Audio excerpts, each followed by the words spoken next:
کہ وہ اس لیے بھی سیز فائر چاہتے ہیں کہ ان کو مار پڑ رہی ہوتی ہے، ان کے زیادہ نقصان ہو رہے ہو. یعنی ابھی تازہ مثال لے لینا جو ایران اسرائیل معاملہ ہے، بار بار میں اس لیے مثال دے رہا ہوں کہ یہ لیٹسٹ ہے. جب اسرائیل کو نقصان ہوا 11ویں دن جنگ کے حیفا کے میئر نے اس بات کا اعلان کیا کہ بھئی ہم جنگ ہار رہے ہیں، ایران کی طاقت ہم سے زیادہ ہے. اس کے بعد امریکہ 12ویں دن جنگ میں کود گیا اسی دن. تو یہ کہتے ہیں نا امریکہ والے یا جو بھی امریکہ کے الائنس رکھنے والے ممالک ہیں مشرق وسطیٰ میں، وہ تو حماس کو پولیٹیکل اینٹی مانتے ہی نہیں ہیں. جب وہ نہیں مانتے تو پھر حماس سے مذاکرات کیوں کرتے ہیں؟ کیوں مذاکرات کرنے آتا ہے؟ جب امریکہ کو اپنا امریکی اسرائیلی فوجی چاہیے ہوتا ہے، حماس سے کیوں مذاکرات کرتا ہے؟ اس کا مطلب کہ وہ اینٹی مانتا ہے تو مذاکرات کرتا ہے نا. عرب اور امارات نے کچھ کھانے کی تقسیم کی ہے، کچھ ایئرس پہنچائی ہے، ایئر ڈراپس کیے ہیں. دیکھا ایک منظر دیکھا ہم نے، لوگ زخمی بھی ہوئے ہیں. 35 ٹن کے کچھ آٹے کے تھیلے پھینکے گئے اوپر سے. جارڈن نے بھی کیا، اردن نے خوبی تھوڑی سی غیرت آ رہی ہے. یہ غیرت کافی ہے. یہ خود اسرائیل نے ان کو کہا ہے کہ ایئر ڈراپ کے ذریعے آپ امداد بھیجیں. یہ خود اسرائیل نے کہا. یہ کوئی غیرت نہیں، یہ بغیرتی کا ایک اور نمونہ ہے. یہ چاہے ان کو فلسطین کو آزاد کرنا چاہیے، جا کے انہیں چاہیے یہ اسرائیل سے اپنے تعلقات ختم کرے. یہ ہیلی کاپٹروں سے امداد پھینکتے ہیں. امداد دینی ہے تو آئے، وہ مصر کا راستہ کھولے جہاں پر ہزاروں ٹرک ہمارے پھنسے ہوں.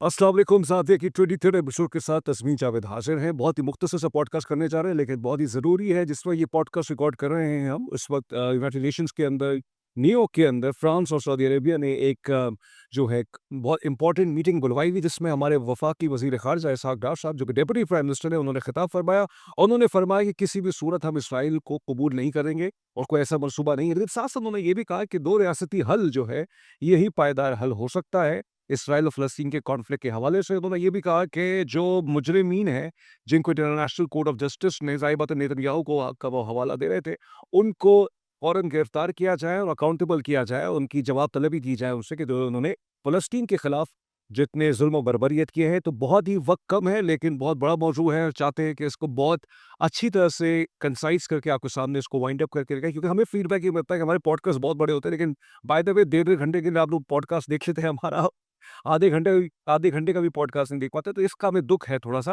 صابر صاحب بہت شکریہ آپ کا. کیسے ہیں آپ؟ الحمدللہ. آپ کی کیا خیریت؟ اللہ کا شکر ہے کہ وقت کم ہے. صابر صاحب بالکل. اسحاق ڈار صاحب کی تقریر سنی ہوگی، مایوس کن تھی، حوصلہ کن تھی. بسم اللہ الرحمن الرحیم. میں سمجھتا ہوں کہ اس کے اندر بڑے کانٹرڈکشن ہیں ان کی تقریر میں. جب ایک طرف وہ کہتے ہیں کہ فلسطین کا مسئلہ حل ہونا چاہیے اور پاکستان اسرائیل کو تسلیم نہیں کرے گا، اور پھر وہ اس معاہدے کو بھی تسلیم کرتے ہیں جو 93 اور 94 کا جو اوسلو 1 اور اوسلو 2 ہے، جس کے مطابق 2 اسٹیٹ سولوشن کی بات کی گئی ہے، جس میں انہوں نے بھی اپنی تفویض میں کہا ہے سانگار نے. تو یہ بڑی عجیب سی بات ہے کہ اگر 2 اسٹیٹ سولوشن چلے مان لیں تھوڑی دیر کے لیے. نمبر 1 پہلی بات ہے کہ آپ نے مان لیا اسرائیل وہ ایک ریاست، تو کیا پاکستان پچھلے 77 سال میں ہونے والے اس جینوسائیڈ قتل عام کو بھی تسلیم کر لے گا؟ اس کا مطلب تو یہی ہوگا نا کہ اگر آپ 2 اسٹیٹ مانتے ہیں تو ٹھیک ہے، پھر جو کچھ 77 سال میں انہوں نے کیا ہے وہ بھی ٹھیک ہے، پھر اس کے اوپر تو کوئی بات نہیں ہے. اسی طرح اگر ایک ایسی ریاست جو 2 اسٹیٹ سولوشن کی بات کرتا ہے ویسٹ، جس میں پہلے بھی کہتا رہا ہوں کہ فلسطینیوں کو نہ تو فوج رکھنے کا حق دیا جائے گا، نہ کرنسی چھاپنے کا حق دیا جائے گا، تو یہ تو پولیٹیکل سائنس کے اعتبار سے ریاست کی ڈیفینیشن کے ہی برخلاف ہے. تو کیا وزیر خارجہ کو ریاست کی ڈیفینیشن نہیں پتہ؟ ان کو یقیناً ان کو یہ پتہ ہوگی، اور دفتر خارجہ میں جو لوگ کام کر رہے ہیں یقیناً مجھے یقین ہے کہ وہ ہمارے دفتر خارجہ میں قابلیت کی بنیاد پر آئے ہوں گے اور ان کو پتہ ہونی چاہیے کہ ریاست کی ڈیفینیشن کیا ہے. اگر وہ ڈیفینیشن ہی پوری نہیں اترتی فلسطین کے لیے تو پھر کیسی 2 ریاست؟ کس طرح کی 2 ریاست؟ ریاست تو یہ ہے کہ جو فلسطین ہے وہ 1948 کا پورا فلسطین ہے، اور فلسطینی کیا چاہتے ہیں. ہمارا جو موقف ہونا چاہیے یونائٹڈ نیشن کے اندر اور انٹرنیشنل فورمز پر، جو فلسطینی ہم سے ڈیمانڈ کرتے ہیں، وہ یہ ہونا چاہیے کہ بھائی فلسطینیوں کی ول کے مطابق، فلسطینیوں کی وش کے مطابق وہ کیا چاہتے ہیں. کیا وہ یہ چاہتے ہیں کہ اسرائیل کے ساتھ رہیں؟ وہ نہیں رہنا چاہتے. وہ فلسطین کی آزادی چاہتے ہیں، 1948 کا فلسطین چاہتے ہیں، جس میں یہودی فلسطینی، عیسائی فلسطینی اور مسلمان فلسطینی رہتا ہے. تو یہ جو باتیں ہیں یہ خود ہی آپ کے موقف کو کمزور کرتی ہیں، آپ کی کریڈیبلٹی کو خراب. اچھا صابر صاحب، آپ نے ایک سیمینار کروایا تھا جامعہ کراچی کے اندر، بہت سے اسپیکرز آئے، بہت انہوں نے خطاب کیا. جو میں نے اس کو کور کیا، جو میں نے دیکھا وہاں متفقہ بات تو 2 اسٹیٹ سولوشنز کی تو سب نے مخالفت کی ہے، اور پاکستان کے عوام کی ترجمانی تو یہی لگ رہی تھی کہ اگر کوئی بھی شخص 2 ریاستی حل کی بات کرتے تو پاکستان کے عوام کی ترجمانی نہیں کر رہا ہو. دیکھیں، یہ تو بنیادی بات یہ ہے کہ جو سیمینار کا آپ نے حوالہ دیا وہ تو پہلے اس کو ایک طرف کرے، اس سے پہلے چلے. قائد اعظم کا یہی موقف ہے. صحیح، قائد اعظم فلسطین کی ریاست کے حامی ہیں. صحیح، وہ اسرائیل کے وجود کو بننے کے خلاف تھے یہ فلسطین کے اوپر. انہوں نے اس زمانے میں کہہ دیا تھا کہ یہ مغرب کا ناجائز بچہ ہے، یہ مغرب کی ناجائز اولاد ہے۔ اب جو سیمینار میں آپ نے جو ذکر کیا اس میں آپ نے دیکھا کہ کافی انٹلیکچوئلز، پروفیسرز اور ہر طبقے سے، کیا لیفٹ، کیا رائٹ، کیا لبرل، کیا سیکولر، سارے تھے، اور سب اس بات پہ متفق تھے اور ہے کہ بھائی پاکستان کا موقف ایک جاندار، باعزت اور قائد اعظم کی نظریات اور ان کے افکار کے مطابق یہی ہونا چاہیے کہ بھائی فلسطین فلسطینیوں کا وطن اور اسرائیل ایک غاصب اور ناجائز ریاست۔ یہ بہت سادہ سی بات ہے، تو جو بھی پڑھا لکھا آدمی ہے وہ تو اس کو سمجھے گا۔ مطلب ایک کمپلیٹ فریڈم آف پیلسٹائن یہ ہے پاکستان کے عوام کی ترجمانی۔ یہی ترجمانی ہے، یہ قائد اعظم کی موقف ہے۔ اب اگر وزیر خارجہ یا کوئی بھی آدمی بات کرتا ہے تو اس کا مطلب کہ وہ کوئی اپنے مفادات اس کے کہیں پر۔ اچھا، انٹرسٹنگلی 4 روز پہلے پاکستان کے اندر ایک کانفرنس ہوئی ہے، لنک ہے ہماری ڈسکشن سے، جس میں مائیکل کوریلا صاحب آئے ہوئے ہیں جو یو ایس سینکوم کے ہیڈ ہیں، ان کو اعزاز بھی دیا گیا، زدائی صاحب نے ان کو جو ہے گولڈ میڈل پلایا گیا۔ اور by the way south Asia اور سینٹرل ایشیا کے حوالے سے کانفرنس ہوئی ہے، جس میں تاجکستان، کرغزستان، قازقستان اور پاکستان اور پھر امریکہ بھی اس کے اندر، لیکن سب چین اور روس نہیں تھے اس کے اندر، اور پھر ان کو نوازا بھی گیا مائیکل کوریلا کو۔ مائیکل کوریلا کے حوالے سے یہ کہا جاتا ہے یہ وہی شخصیت ہے کہ جو غزہ کے اندر تمام اسرائیلی مظالم کو ایک طرح سے سپورٹ کر رہا ہے۔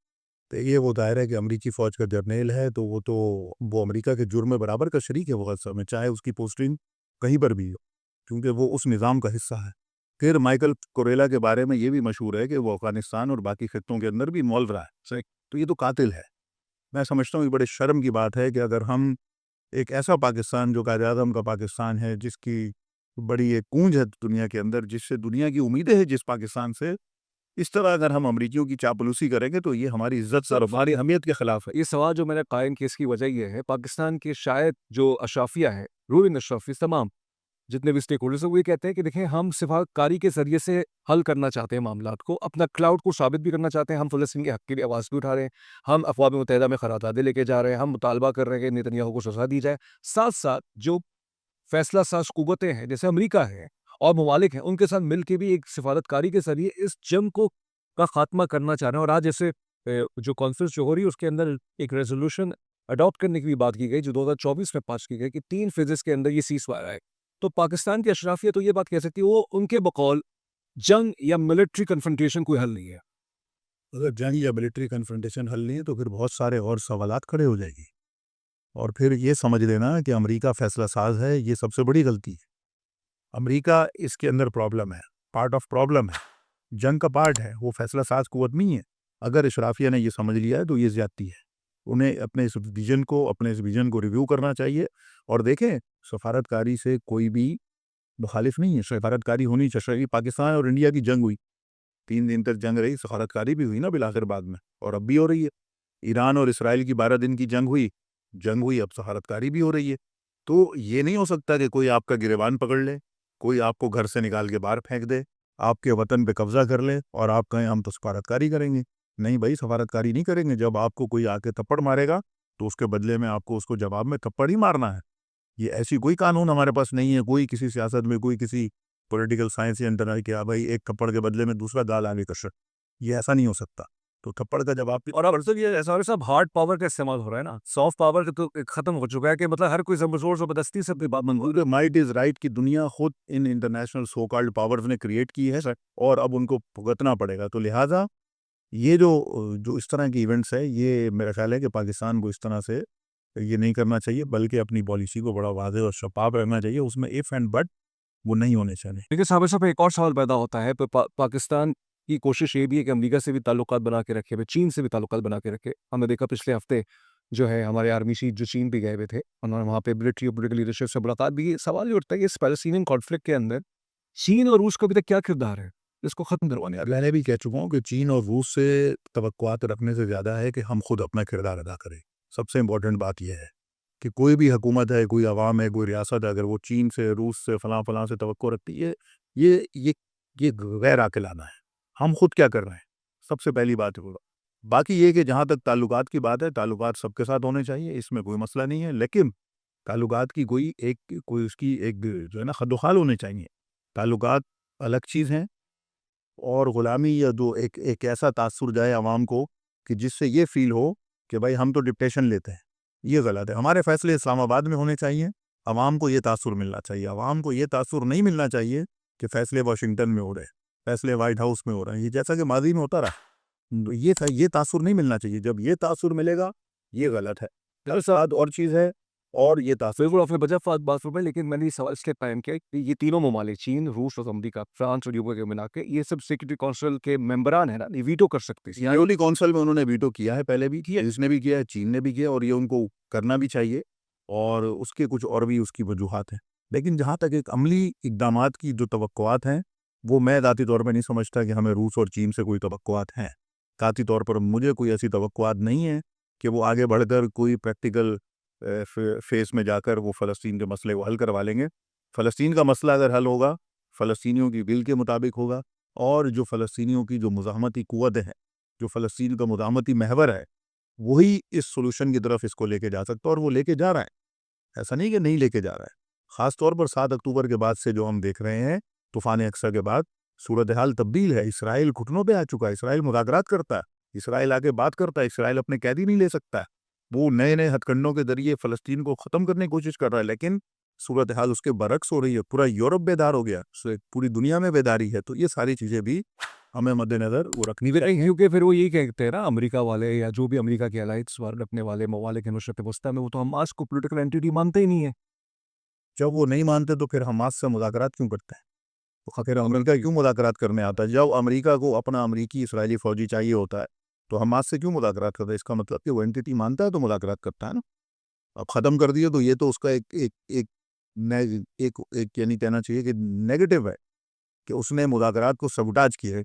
اور اس کی ذمہ داری ہم اسی لیے کہتے ہیں کہ امریکہ سولوشن نہیں ہے, امریکہ پارٹ آف پرابلم ہے. امریکہ مین پرابلم ہے اس فلسطین کے قضیے میں بھی, اور دنیا کے تمام مسائل کے اندر جہاں پر مشکلات ہیں, جنگیں ہیں, مصائب ہیں, اس کے اندر امریکی حکومت سر فہرست اس کی ذمہ دار ہے. تو سولوشن آپ یہ سمجھتے ہیں کہ جتنی ریزسٹنس کی تنظیمیں ان کو سپورٹ کرنا چاہیے. بالکل یہ ریزسٹنس کی تنظیموں کو سپورٹ کرنا چاہیے. یہ ریزسٹنس سفارتکاری میں بھی ہے, یہ ریزسٹنس مسلح بھی ہے, یہ ریزسٹنس ہر میدان میں ہے.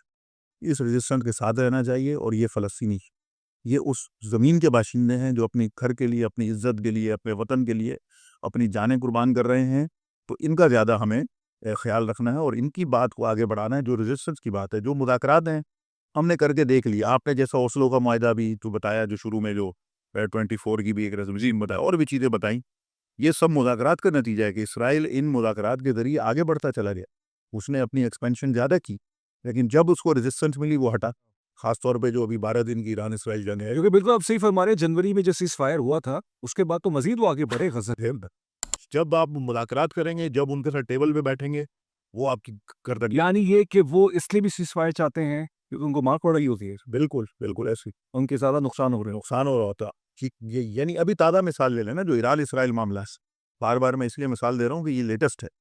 جب اسرائیل کو نقصان ہوا, 11ویں دن جنگ کے حیفا کے میئر نے اس بات کا اعلان کیا کہ بھئی ہم جنگ ہار رہے ہیں, کہ ایران کی طاقت ہم سے زیادہ ہے. اس کے بعد امریکہ 12ویں دن جنگ میں کود گیا اسی دن.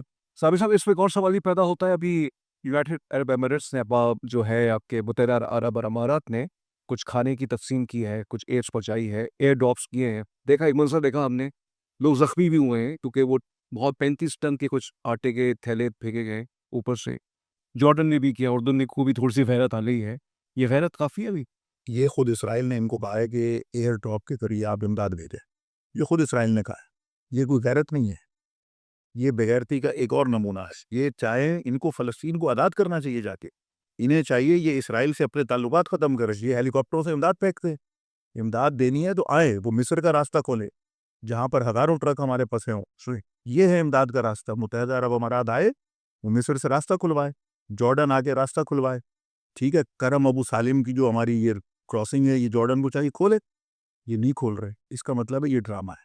ان ڈراموں کے اندر فلسطینی قوم نہیں آئے گی, نہ ہی دنیا کی مسلم اقوام آئیں گی کہ اگر آپ 2-4 ہیلی کاپٹر گرا دیں گے وہاں جا کر تو لوگ آپ کے ساتھ سافٹ ورڈ نہیں. آپ ابراہیمی معاہدے کے اندر ہیں, آپ اسرائیل کے ساتھ ہیں, آپ اس کا مطلب فلسطین کے ساتھ ہو ہی نہیں سکتے. صابر صاحب, آپ نے فلسطین کو, آپ نے اس پہ پی ایچ ڈی کیا ہوا ہے, 47 سے لے کے اب تک 40 ایئر سے لے کے اب تک جتنے بھی معاملات ہیں آپ نے بہت باریک بینی سے دیکھے. کہ اس سے پہلے بھوک کا معاملہ کبھی ہوا تھا؟ دیکھیے, جو تحقیق کے اندر تو ایسی کوئی چیز کبھی واضح طور پہ نظر نہیں ہے. یہ پہلی دفعہ اس طرح سے نظر آ رہا ہے کہ جو اتنا بڑا قحط اور اتنا بڑا ایک وبال کھڑا ہوا ہے جو غاصب سونی حکومت نے جس کو کہنا چاہیے کہ کریٹ کیا، یعنی اس کو ٹول کے طور میں پولیٹیکل ٹول کے طور پہ کریٹ کیا ہے اور جبری طور پہ بھوک اور قحط کو وہاں پہ پیدا کر کے لوگوں کو قتل کیا جائے۔ پہلے ہم نے یہ پڑھا ہے، دیکھا ہے کہ جبری طور پہ لوگوں کو چلا وطن کیا گیا، جبری طور پہ لوگوں کو فلسطین چھوڑنے پہ مجبور کیا گیا، انہیں قتل کیا گیا، انہیں دھمکیاں دی گئیں، یہ سارا کچھ ہوا ہے۔ لیکن یہ پہلی دفعہ تاریخ میں ہم دیکھ رہے ہیں اپنے سامنے آنکھوں کے کہ غزہ کے اندر یہ قحط اور بھوک ہے جس سے اس وقت 6.5 لاکھ بچے ہاں موت کے قریب ہیں۔ یہ انٹرنیشنل اسٹیج 5 پہ پہنچ چکی ہے کوک جو ہے صورت، اور ایک جو صورتحال ہے مطلب وہ قوم اب کھانے کے لیے دشمن کے پاس جا رہی ہے، یہ اس سے بڑا کیا ہمارے لیے شرم کی بات ہوگی۔ بکر صاحب بہت شکریہ، مختصر وقت تھا ہمارے پاس اور اس پوڈ کاسٹ کے سلسلے کو آگے لے کے جائیں گے۔ ناظرین ہم نے مختصر کیا ہے پوڈ کاسٹ کو، ریکویسٹ کیا ہے اس کو شیئر کریں، یہ بہت نایاب کانٹینٹ ڈاکٹر صابر ابو مریم آپ کے سامنے لے گئے تھے۔ کوئی پاکستان کے اندر اتنا فلسطین کے حوالے سے اس طرح سے آواز نہیں اٹھا رہا۔ تزمین جاوید کو ڈاکٹر صابر ابو مریم صاحب سے اجازت دیجیے، اپنا بہت خیال رکھے گا، اللہ حافظ۔